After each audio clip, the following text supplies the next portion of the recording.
Tahapan respirasi seluler yang pertama adalah glikolisis. Glikolisis adalah pemecahan molekul glukosa menghasilkan 2 molekul pirufat yang terjadi di sitosol. Peristiwa ini tidak tergantung pada keberadaan oksigen. Ada atau tidak adanya oksigen, glikolisis tetap dapat berlangsung. Glikolisis terdiri atas 2 tahapan, yaitu fase investasi energi atau fase persiapan yang terdiri atas 5 langkah dan dilanjutkan dengan fase pembayaran atau fase tahap panen yang terdiri atas 5 langkah. Fase investasi energi atau fase persiapan membutuhkan energi dalam bentuk ATP. Sedangkan fase pembayaran atau fase panen menghasilkan energi dalam bentuk ATP dan NADH. Fase investasi energi tahap pertama, glukosa dirubah menjadi glukosa 6-fosfat. Di sini ATP digunakan. ATP menyumbangkan fosfatnya ke atom C nomor 6 dengan bantuan enzim heksokinase. Langkah kedua, glukosa 6-fosfat dirubah menjadi fruktosa 6-fosfat oleh enzim fosfoglukoisomerase. Langkah ketiga, fruktosa 6-fosfat dirubah menjadi fruktosa 1,6-bifosfat. Di sini molekul ATP digunakan. Fosfat diikatkan ke atom karbon nomor 1 oleh enzim fosfofruktokinase. Langkah 4, fruktosa 1,6-bifosfat oleh aldolase dipecah menjadi molekul 3 karbon, yaitu gliserol 3-fosfat yang punya gugus aldehid dan dehidroksiaseton fosfat yang memiliki keton.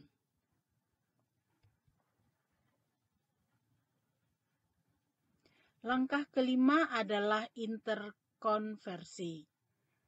Enzim isomerase atau triose isomerase akan melakukan interkonversi molekul fosfat, dehidroksiaseton, dan gliseraldehid fosfat. Di sini, dehidroksiaseton fosfat dirubah menjadi gliseraldehid fosfat ketika akan melanjutkan ke langkah nomor 6. Jadi, di sini pada langkah nomor 6, molekul yang digunakan adalah gliseraldehid 3-fosfat. Langkah ke-6 dari glikolisis atau tahap awal dari fase pembayaran atau fase panen, gliseraldehid 3-fosfat akan mengalami reduksi menjadi 1,3-bifosfogliserat dan terbentuk 2 molekul NADH. Di sini, enzim triose fosfat dehidrogenase akan mereduksi gliseraldehid 3-fosfat dan menambahkan fosfat anorganik untuk membentuk 1,3-bifosfogliserat. Enzim akan mentransfer sebuah hidrogen dari gliseraldehid fosfat ke NAD yang merupakan agen pengoksidasi untuk membentuk NADH. Sehingga dihasilkan 2 molekul NADH pada glikolisis tahapan 6.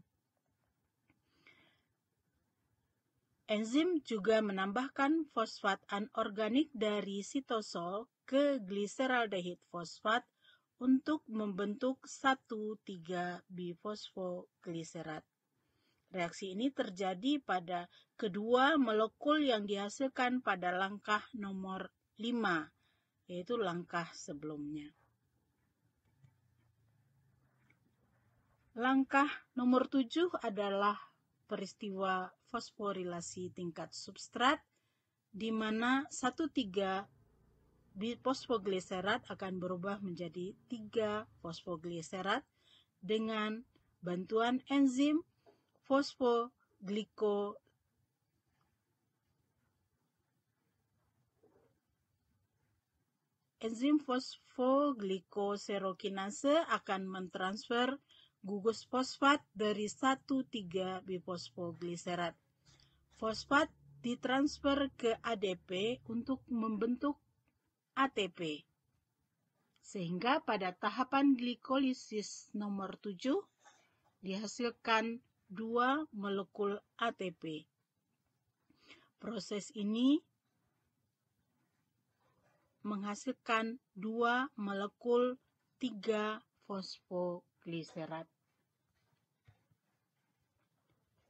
Langkah nomor 8 dari tahapan glikolisis, di mana 3 fosfogliserat akan berubah menjadi 2 fosfogliserat.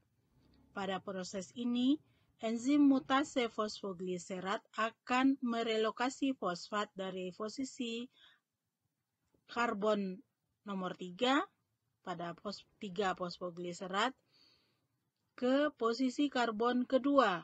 Hasil pembentukan ini adalah molekul 2 fosfogliserat. Jadi di sini hanya terjadi perubahan posisi dari fosfatnya. Langkah nomor 9 adalah reaksi liase, di mana 2 fosfogliserat akan berubah menjadi fosfoenol pirufat atau PEP. Di sini enzim enolase akan menghilangkan molekul air dari 2 fosfogliserat untuk membentuk fosfoenol pirufat. Jadi dilepaskan air. Pada langkah ke-10, di sini adalah juga fosforilasi tingkat substrat karena terbentuknya ATP. Dengan bantuan enzim pirufat kinase terjadi transfer molekul fosfat dari molekul fosfoenol pirufat anorganik ke ADP untuk membentuk asam pirufat dan ATP. Dengan menghilangkan 1 molekul fosfat akan terbentuk di sini asam pirufat. Maka reaksi ini akan menghasilkan 2 molekul asam pirufat dan 2 molekul ATP.